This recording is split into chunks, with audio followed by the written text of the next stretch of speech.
এসেছি পিসির বাড়িতে। পিসির বাড়িতে এসেই আগে খেতে বসে পড়েছি। যদি একটা মাছ আমার খাওয়া হয়ে গেছে চিংড়ি দিয়ে, চিংড়ি মাছ ছিল সেটা খাওয়া হয়ে গেছে। আবার একটা মাছ, এটা হচ্ছে সর্ষে দিয়ে না, এটা সর্ষে দিয়ে চিংড়িগুলোর সাইজ দেখো, এরকম সাইজ চিংড়ি। আর সাথে আছে খাসির মাংস।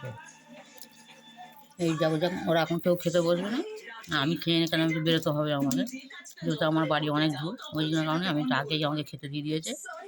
আর যদিও একটু দেরিও হয়ে গেছে, যাও এই দিয়ে খাওয়া দাওয়া।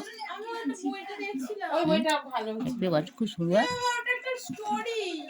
এই যাও খুব সুন্দর রান্না বান্না, দারুণ লাগছে। মাছ সর্ষে দিয়ে চিংড়ি মাছের রেসি, সেটা ভালো লাগছে। তারপর লাল লাল ঝাল ঝাল খাসির মাংস দেখতেই পাচ্ছ।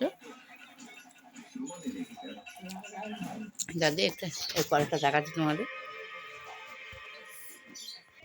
যাকে এবার খাসির মাংসটা নিচ্ছি। দেখো বন্ধুরা, খুব সুন্দর করেছে খাসির মাংসটা, লাল লাল ঝাল ঝাল। ঠিক করো ক্যামেরাটা, একটু আগে নড়াও, আগে পিছে করো। পিছেই তুলে নিচ্ছি।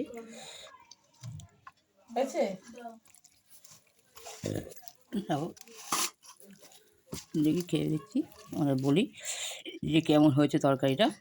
আর ওটা দেখতে খুব সুন্দর সফট হয়েছে,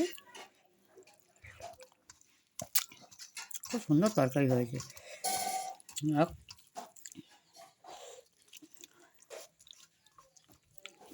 দেখতে পাচ্ছ, একদম একটুখানি, বাস বাস বাস, আর দিস আমি এটা আর দিস নি। দেখ আর দুটো ভাত নিলাম। না না না না, ঝোলে অনেকটা আছে, সবটা ঢেলে নিয়েছি, নিয়ে খেয়ে নিই। খেয়ে না আমাকে আবার বেরোতে হবে একটু তাড়াতাড়ি, ওই জন্য ওরা কেউ খেলো না, আমি আগে খেয়ে নিলাম। যাকে সবাই ভালো থেকো, আর প্লিজ আমাদের পাশে